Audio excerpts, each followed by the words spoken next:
जय श्री राम, जय हनुमान। 156 एपिसोड में आपका स्वागत है। 3 सितंबर 1961 जैतपुर में किया गया प्रवचन, पुरुषार्थ की आवश्यकता। सो प्रभु दूर नहीं, वो प्रभु तू है। सिर्फ यही बात है जो बार बार समझानी पड़ती है तथा बताई जाती है।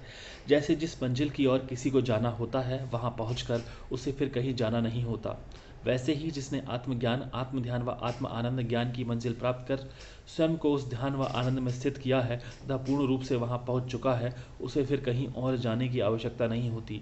उसकी मंजिल पूर्ण हुई। वह वहां पहुंचकर पूर्ण नित्य अखंड आनंद में स्थित होकर मौज प्राप्त करके मनुष्य जन्म सफल कर चुका तथा जीते जी मुक्त होकर विदेह मुक्ति को प्राप्त होगा। हमेशा के लिए जन्म मृत्यु के दुखों के चक्कर से छूटकर अखंड ब्रह्म आनंद में लीन हो जाएगा। जैसे जिस मनुष्य को बल व हिम्मत है तथा बहुत पैसा है, वह हवाई जहाज से यात्रा करके जल्द अपनी मंजिल पर पहुंच जाता है।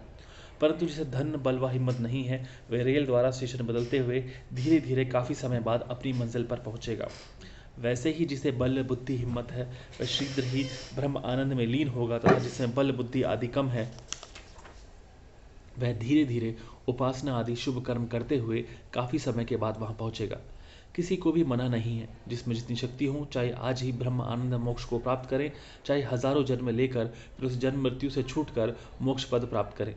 जैसी जिसमें शक्ति होगी, वह उसी अनुसार मंजिल को प्राप्त करेगा।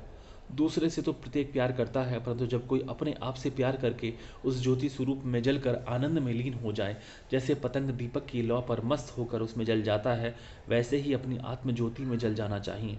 ऐसा करने वाले को मेरा नमस्कार है।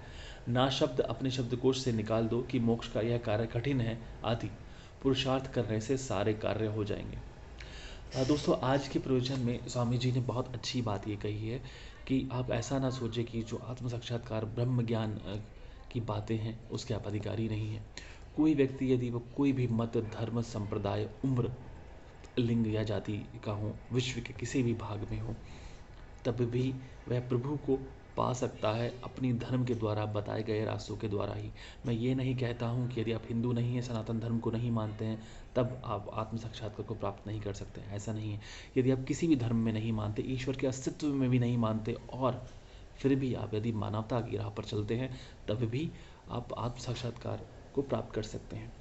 अब यहाँ पर भेद यह समझना है कि आप किस प्रक्रिया के द्वारा चलते हैं, ध्यान मार्ग, भक्ति मार्ग, या जो हठ योग होता है उसके द्वारा।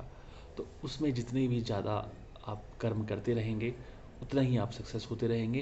पर इस मार्ग पे एक सबसे ज़्यादा जानने वाली बात जो है वो समझने की ये है कि कंसिस्टेंसी मैटर करती है। लगातार परिश्रम। आप सोचेंगे कि मान लीजिए एक दिन में आपने 200 माला का जाप कर लिया दिन रात जाग करके, और 3 महीने की छुट्टी, तो नहीं चलेगा। इससे तो बेहतर होगा कि आप एक माला का जाप प्रतिदिन करें, या फिर आप 2 मिनट प्रतिदिन ध्यान करें और समय निकालें। निरंतरता, जीवन में अभ्यास की निरंतरता बहुत ज़्यादा ज़रूरी है। बहुत बहुत धन्यवाद आप लोगों का। जय श्री राम, जय श्री कृष्ण, जय हनुमान।